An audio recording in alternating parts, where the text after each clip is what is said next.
স্বামী কৃষ্ণনাথানন্দ কর্তৃক সম্পাদিত মধুপুরী বৃন্দাবন পুস্তক থেকে পাঠ করছি স্বামী অজময়ানন্দ রচিত ব্রজের দোল প্রবন্ধটি। দোল উৎসব তো প্রায় সারা দেশেই হয়, কিন্তু ব্রজের দোল উৎসব বৈচিত্র্যপূর্ণ। অন্যান্য জায়গায় দোল 1 বা 2 দিনের হয়, কিন্তু ব্রজের দোল 40 দিন ধরে চলে। সেখানে লাড্ডুমার হোলি, লাঠমার হোলি, রঙ্গভরি হোলি, ছড়িমার হোলি, হোলিকা দহন, আবির হোলি, পুষ্প হোলি, হুরঙ্গা প্রভৃতি বিভিন্নভাবে এই উৎসব উদযাপিত হয়। সেজন্য এই উৎসব গোটা বিশ্বের কাছে আকর্ষণীয় হয়ে উঠেছে। গরিব বিত্তশালী সকলে মিলে এই রঙের উৎসবে মেতে ওঠে। ব্রজের হোলিতে আরেকটা অদ্ভুত ব্যাপার যে সব সময় রাধা আর কৃষ্ণকে নিয়েই দোল খেলা হয়। কৃষ্ণ শ্যামবর্ণ ছিলেন আর রাধারানী গৌরবর্ণ। রাধারানী ও তাঁর সখীরা এই নিয়ে কৃষ্ণকে রাগাতেন। একদিন এই কথা কৃষ্ণ যশোদামাকে বলায় তিনি বলেছিলেন, রাধারানীকে রং মাখিয়ে দিলে তার চেহারাটা সেই রঙের হয়ে যাবে। সেই থেকেই নাকি এই উৎসবের আরম্ভ। দোলযাত্রা বসন্ত ঋতুর ফাল্গুন মাসে হয়, কিন্তু ব্রজের পরম্পরায় বসন্ত পঞ্চমী থেকে দোল উৎসব আরম্ভ হয়ে যায়। হোলি বা দোল উৎসবটা ব্রজধামে শুরু হয়েছিল। ফাল্গুন অষ্টমীতে রাধারানীর বর্ষানা থেকে কৃষ্ণের নন্দগাঁওয়ে দোলের আমন্ত্রণ আসে। তাঁর সখীরা নাচ গান করতে করতে নন্দগাঁওয়ে এসে আমন্ত্রণ জানান। লাড্ডুমার হোলি। এরপর আরম্ভ লাড্ডুমার হোলি। রাধারানীর যে আমন্ত্রণ এসেছিল বর্ষানা থেকে, সেটা স্বীকার করে কৃষ্ণ খবর পাঠান যে আমন্ত্রণ স্বীকার করা হয়েছে। ভক্ত বা পাণ্ডা গিয়ে বর্ষানাতে জানান কৃষ্ণ আমন্ত্রণ স্বীকার করেছেন। তখন বর্ষানায় খুব আনন্দ। সকলে আনন্দে রং ছোঁড়ে, গায়ে রং লাগায় আর পরস্পরকে লাড্ডু খাওয়ায়। সবাই লাড্ডু দিয়ে পাণ্ডাকে স্বাগত জানায়। এই সময় লাড্ডু এত হয়ে যায় যে খেয়ে বা সঙ্গে নিয়েও শেষ করা যায় না। তখন অন্যদের খাওয়ানো শুরু হয়, এমনকি লাড্ডু ছুঁড়তে শুরু করে। এভাবে লাড্ডুমার হোলি খেলা হয়। এই সময় বিভিন্ন ধরনের প্রচুর লাড্ডু পাওয়া যায়। বহু মানুষ লাড্ডু নিয়ে যায় মন্দিরে। সেখানে সকলের ওপরে প্রসাদী লাড্ডু ফেলা হয়। এর জন্য অপেক্ষা করে থাকে সবাই। বর্ষানায় লাঠমার হোলি। লাড্ডুমার হোলির পরের দিন লাঠমার হোলি। এই দিন লাঠি দিয়ে পেটানো হয়। মনে করা হয় কৃষ্ণ যেন তাঁর সখাদের সাথে নন্দগাঁও থেকে বর্ষানায় এসেছেন। কৃষ্ণ ও তাঁর সখারা বদমাইশি করছেন আর রাধারানী ও তাঁর সখীরা তাঁকে লাঠি দিয়ে মারছেন। তখন এরা ঢাল দিয়ে নিজেদের রক্ষা করে। সে সময় তাঁরা সাখী গান করেন। এই উৎসবে মাথায় পাগড়ি পরার পরম্পরা আজও আছে। নন্দগাঁও থেকে যে ছেলেরা বর্ষানায় যায় তাদের হুরিয়ারা এবং বর্ষানার মেয়েদের হুরিয়ারিন বলা হয়। গোস্বামী সম্প্রদায়ের বধূরা ঘোমটা দিয়ে হাতে লাঠি নিয়ে ওখানে অপেক্ষা করে থাকেন। নন্দগাঁওয়ের ছেলেরা সাখী গান করে তাদের রাগানোর চেষ্টা করেন। প্রথমে তাদের আবির দেওয়া হয়, তারপর লাঠি পেটানো। যদি তাঁরা নিজেদের রক্ষা করতে না পেরে ধরা পড়ে যান, তখন শাস্তি স্বরূপ তাঁদের স্ত্রীলোকদের মতো কাপড় পরে নৃত্য করতে হতে পারে। এতে কেউ খারাপ মনে করে না, সবাই আনন্দ পায়। ছেলেরা ঢালে বেশ করে তেল মাখিয়ে রাখেন আর মেয়েরাও লাঠি চালানো অনুশীলন করে থাকেন। এই উৎসবটা দেখে কারো কারো মনে হতে পারে এটা আক্রমণাত্মক, কিন্তু ব্যাপারটা পুরোটাই মজার। এখনও যারা নন্দগাঁও থেকে লাঠমার হোলি খেলতে আসেন তাঁদের কৃষ্ণের সখা মানা হয়, আর যারা লাঠি দিয়ে পেটান তাঁরা রাধারানীর সখী। তারা অনেক সুন্দর সাখী গান করেন, যেমন কারে কো লাল বনা গাই রে গোরি বরসানে বালি। মনে করা হয় যে কৃষ্ণ দুষ্টু ছিলেন। তিনি রাধারানী ও তাঁর সখীদের রাগানোর জন্য এমন করতেন। সেই প্রথাই এখনও চলছে। নন্দগাঁওয়ে লাঠমার হোলি। পরের দিন উল্টোটা হয়। বর্ষানা থেকে সেখানকার ছেলেরা লাঠমার হোলি খেলতে নন্দগাঁওয়ে যান, আর নন্দগাঁওয়ের মেয়েরা লাঠি দিয়ে তাঁদের মেরে স্বাগত জানান।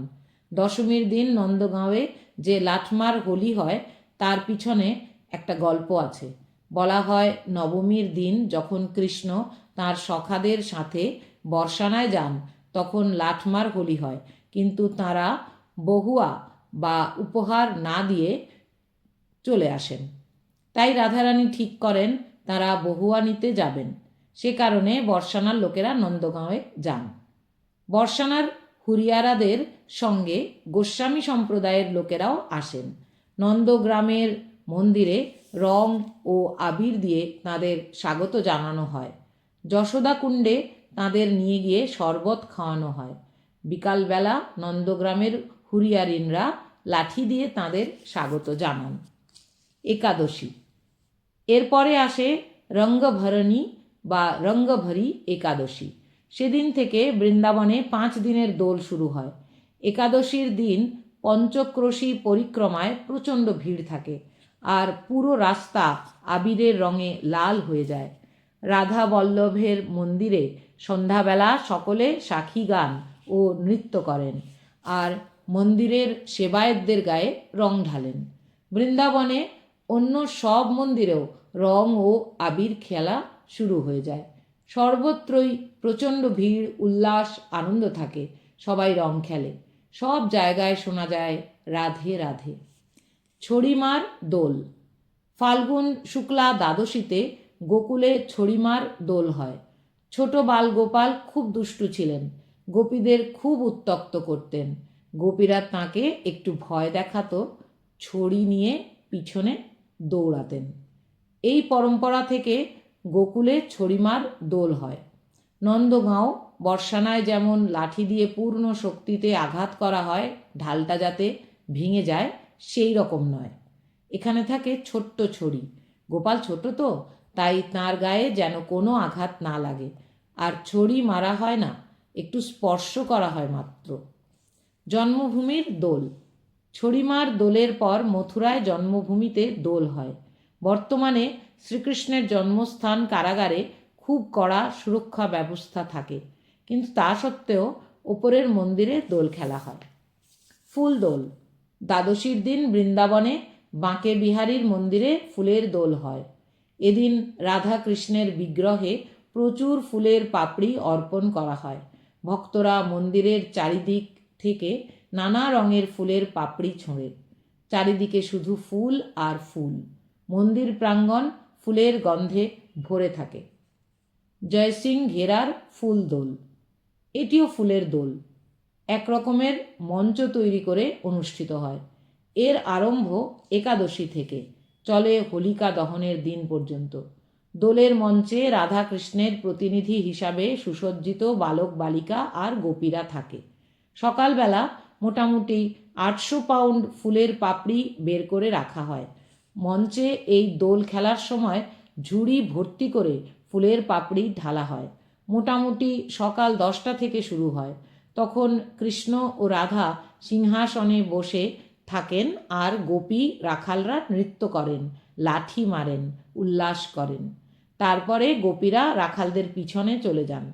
এইসব খেলার শেষে রাধা ও কৃষ্ণের ওপর পরপর ঝুড়ি থেকে ফুলের পাপড়ি ঢালা হয়, তারা যেন পুরো ডুবে যান। এরকম 15-20 মিনিট ধরে চলার পর গোপীরা এই পাপড়িগুলো তুলে দর্শকদের ওপরে ফেলতে থাকেন। তখন আনন্দে কেউ কেউ নৃত্য করেন। পুরুষোত্তম গোস্বামী মহারাজের পরিকল্পনা থেকেই এটা শুরু হয়েছে এবং অনেক বছর ধরে চলছে। হোলিকা দহন। হোলিকা দহন হয় দোল পূর্ণিমার আগের দিন। ব্রজমণ্ডলে ফালেন হোলিকা দহন খুব প্রসিদ্ধ। ফালেন একটি গ্রামের নাম। এটা কোশিকলার কাছে। এখানকার হোলিকা দহনের বিশেষত্ব হল মন্দিরের পাণ্ডা আগুনের ওপর দিয়ে হেঁটে যান। এর জন্য 40 দিন ধরে ব্রত আর একাদশী থেকে বিশেষ ব্রত করে ব্রহ্মচর্য পালন করতে হয়। তিনি মন্দিরের প্রাঙ্গণে থাকেন, আর হোলিকা দহনের দিন ওখানে কাছেই প্রহ্লাদ কুণ্ডে স্নান করে অগ্নিকুণ্ডের দিকে যান। পরম্পরায় এমন আছে যে পাণ্ডার বোন দুধ ঢালতে ঢালতে প্রহ্লাদ কুণ্ড থেকে অগ্নিকুণ্ড পর্যন্ত তাঁকে রাস্তা করে দেন। তারপর তিনি ওই অগ্নিকুণ্ডের ওপর দিয়ে হেঁটে পার হয়ে মন্দিরে প্রবেশ করেন। এটি দেখার জন্য বেশ ভিড় হয়। এর পিছনে একটি পৌরাণিক ঘটনা আছে। দৈত্যরাজ হিরণ্যকশিপু তার ছেলে ভক্ত প্রহ্লাদকে অনেকবার চেষ্টা করেছে বধ করার, কিন্তু পারেনি। একবার তার বোন হোলিকা বলছে, দাদা, আমার উপর আশীর্বাদ আছে যে আমি আগুনে পুড়ে যাব না। আমি প্রহ্লাদকে কোলে নিয়ে অগ্নিকুণ্ডে বসি, আমি তো বেঁচে যাব, কিন্তু প্রহ্লাদ পুড়ে যাবে। ভক্তির শক্তি এমন যে ঠিক উল্টোটা হয়, হোলিকা পুড়ে যায় আর প্রহ্লাদ বেঁচে যায়। এই ঘটনাকে স্মরণ করেই হয় হোলিকা দহন উৎসব। বাংলায় এর নাম ন্যাড়াপোড়া। ফালেন গ্রামে এই রকম কথা প্রচলিত যে এক সাধু স্বপ্নে দেখেছিলেন একটি গাছের তলায় একটি মূর্তি পড়ে আছে। এ কথা শুনে সেই গ্রামের কাশ্যপ পরিবার সেখানে মাটি খুঁড়লে ভগবান নৃসিংহদেব এবং ভক্ত প্রহ্লাদের প্রতিমা পাওয়া যায়। ওই সাধু আশীর্বাদ করেন, এই পরিবারের কোনো ব্যক্তি যদি শুদ্ধ মনে পূজা করে তবে সে হোলিকার অগ্নিতে প্রবেশ করলেও প্রহ্লাদের মতো তার উপরও কোনো প্রভাব পড়বে না। এরপরেই ওই বিগ্রহের জন্য মন্দির এবং পাশেই একটা প্রহ্লাদ কুণ্ড নির্মাণ করা হয়। তারপর থেকে ফালেন গ্রামে এই হোলিকা দহন অনুষ্ঠিত হয়। মোটামুটি 30 ফুট ব্যাসের ঘেরা স্থানে 10 থেকে 15 ফুট উঁচু হোলিকা তৈরি করা হয়। ওই কাশ্যপ পরিবারের পূজারী বা পাণ্ডা অগ্নিতে প্রবেশ করেন। সেই সময় প্রচণ্ড শব্দ করে ঢোল নাগাড়া বাজানো হয়। প্রত্যেক বছর হোলিকা দহনের দিন ফালেন গ্রামে এইভাবেই এই অনুষ্ঠানটি আয়োজিত হয়। দোল পূর্ণিমা, এরপরেই আসে দোল পূর্ণিমা। এটি চৈতন্য মহাপ্রভুর জন্মতিথি। এদিন পুরো ব্রজমণ্ডল রঙিন হয়ে থাকে। প্রত্যেক মন্দিরেই আবির, রং, চন্দন, ফুল প্রভৃতি বিভিন্ন উপকরণ দিয়ে দোল উৎসব পালিত হয়। সকলে এদিন এত রং মাখে যে কাউকে চেনা যায় না কয়েকদিন। রামকৃষ্ণ মিশন সেবাশ্রমেও সাড়ম্বরে দোল খেলা হয়। মন্দিরে চৈতন্য মহাপ্রভু, রাধাকৃষ্ণ, ঠাকুর, মা ও স্বামীজির ছবি সাজিয়ে রাখা হয়। কিছুক্ষণ কীর্তন করে মন্দির প্রদক্ষিণ করা হয়। তারপর ছোটরা বড়দের প্রণাম করে, তাদের হাতে প্রসাদ দেওয়া হয়। দাউজির হুরাঙ্গা। বলা হয় কৃষ্ণ তাঁর দাদা বলরামের অর্থাৎ দাউজির স্ত্রী রেবতীর সাথে রং খেলতেন। ওই ভাব নিয়েই এই দিনে বৌদি দেওরদের সাথে হোলি খেলেন এবং তার ভেজা কাপড় দিয়ে মারেন। এই ঐতিহ্য হুরাঙ্গা নামে পরিচিত। বলদেব শহরের দাউজি মন্দিরের হুরাঙ্গা বিখ্যাত, যা হোলির পরদিন পুরোহিতরাই খেলেন। শুধুমাত্র গোস্বামী কল্যাণদেবের বংশধরদের মন্দিরে হুরাঙ্গা খেলা হয়। বল্লভ কুল সম্প্রদায়ের আচার্য গোকুলনাথ এই স্থানে দেবতার মূর্তি স্থাপন করেছিলেন। প্রতি বছর ধুলান্দি বা বড় দোলের পর হাজার হাজার ভক্ত বাসে করে এই হোলি দেখতে আসে। কৃষ্ণের দাদা বলরাম একবার একা ব্রজে ফিরে আসেন এবং গোপীদের সাথে হোলি খেলেন। এই ঘটনার স্মরণে চৈত্র পূর্ণিমার দুদিন পর মন্দিরে প্রতি বছর দাউজি কা হুরাঙ্গা উদযাপন করা হয়। হুরাঙ্গার জন্য বিশেষভাবে তৈরি করা হয় টেসু ফুলের রং। ভোর 5টায় মন্দির খোলার পর থেকেই ভক্তদের ভিড় বাড়তে থাকে। দর্শনের পর সব ভক্ত মন্দিরের ছাদে বসে হুরাঙ্গা দেখতে শুরু করে দুপুর 12টায়। বঠায়েন গ্রামের হুরাঙ্গাতে হুরিয়ারা রং আবির ছোঁড়ে আর গান করেন। হুরিয়ারিনরা তাদের হাতে থাকা পতাকাটা নেওয়ার জন্য খুব চেষ্টা করেন। তারপরে রং মেখেই তারা পতাকাটা নিয়ে ঘোরেন। পরের দিন বঠায়েন গ্রাম থেকে হুরিয়ারারা দাউজির সখারূপে যাব গ্রামে যান হুরাঙ্গা খেলতে। দুপুর থেকে দাউজির মন্দিরের সামনে নাগাড়া, ঢোল সব বাজে, সমাজ গায়ন হয়। সন্ধ্যা হতে হতে মঠটা পুরো সেজে ওঠে। এখানে হুরিয়ারিনরা লাঠি দিয়ে হুরিয়ারাদের সাথে দোল খেলেন। দাউজির পতাকা নিয়ে হুরিয়ারার দল মঠে পৌঁছালে হুরিয়ারিনরা লাঠি মারতে শুরু করে।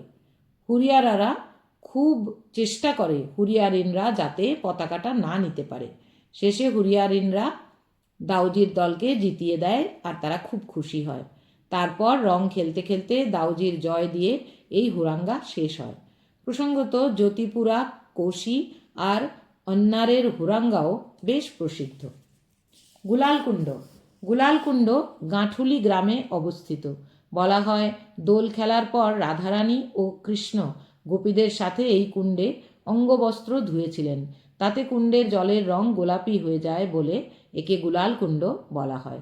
এটা গিরি গোবর্ধনের কাছাকাছি, মোটামুটি 3 কিলোমিটার দূরে। প্রচলিত মত, রাধারানী ও কৃষ্ণ সিংহাসনে বসেছিলেন। তখন সখীরা তাঁদের বস্ত্রে গিঁট দিয়ে দিয়েছিলেন। সেই জন্য এই গ্রামের নাম গাঁঠুলি হয়েছে। কুণ্ডের কাছে বল্লভাচার্যের বৈঠক আছে, গোবর্ধন শিলা রয়েছে। দুর্ভাগ্যবশত বর্তমানে এই কুণ্ডটি শুকিয়ে গেছে। বিধবা মায়েদের দোল। ব্রজের দোলে আরও বিশেষত্ব আছে। অনেক বৃদ্ধা মায়েরা বৃন্দাবনে থাকেন। অসহায় হয়ে কেউ স্বেচ্ছায় এই বৃন্দাবনে আশ্রয় নিয়েছেন। তাদের কারো জীবনে দুঃখ থাকে, আবার অনেক বৃদ্ধা মায়েরা সাধন ভজন করেন। 10 বছর আগে একটি সংস্থা এদের জন্য দোলের ব্যবস্থা করেছে। এটা বৃন্দাবনে রাধা গোপীনাথ মন্দিরে হয়। সেখানে ফুলের দোল হয়, আবির খেলা হয়। দেশ বিদেশ থেকে অনেক মানুষ এই দোল দেখতে আসে। বৃদ্ধাদের সাথে ছবি তোলে, দোল খেলে। বৃন্দাবনের সপ্তদেউলেও পরম্পরাগতভাবে দোল উৎসব হয়। ফুল, রং, আবির, চন্দন প্রভৃতি দিয়ে বিভিন্ন দিনে বিভিন্ন ধরনের দোল খেলার শেষে রঙ্গপঞ্চমীর দিন রঙ্গনাথজির মন্দিরে বিশেষ পরম্পরার সাথে দোল উৎসব সমাপ্ত হয়। এই উৎসব রাধাকৃষ্ণের পবিত্র প্রেমের প্রতীক। মানুষের মধ্যে উঁচু নিচু, বড় ছোট প্রভৃতি নানা ভেদ দূর করে হয় দোল উৎসব। ব্রজে যারা দোল খেলেন তারা এভাবেই খেলেন যে তারা গৌর বা কৃষ্ণের সখা আর রাধারানীর সখী। তাই ব্রজের দোলের বিশেষ মাহাত্ম্য। দোল ভক্ত ও ভগবানের মিলনের প্রতীক। সকলে আনন্দে সুর তোলেন, আজ বিরাজ মে হোলি রে রসিয়া।